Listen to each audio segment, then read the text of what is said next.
Regine Velasquez, nagpakatotoo di pa handa sa titulong national artist.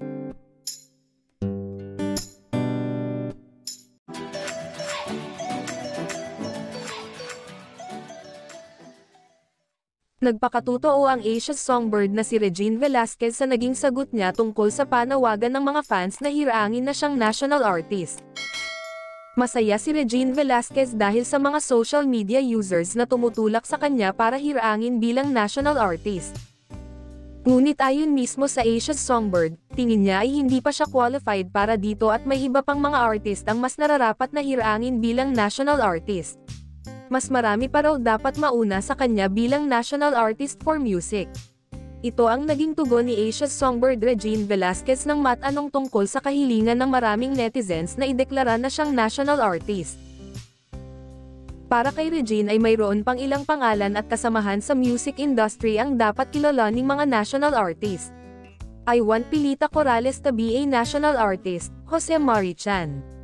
Hindi ko pa panahon ngayon. So huwag muna, meron pang mas qualified sa akin. Those are the people who should be in there. At sana malagay sila dun habang buhay pa sila para ma-enjoy nila, giit ng Asia's songbird.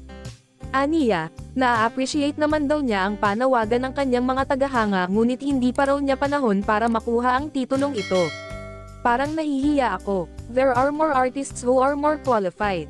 I don't think I'm qualified yet, saad ni Regine. Nagsimulang itulak ng mga fans na maging national artist si Regine Velasquez matapos itong parangalan sa ginanap na Billboard Philippines Women in Music Awards noong Marso.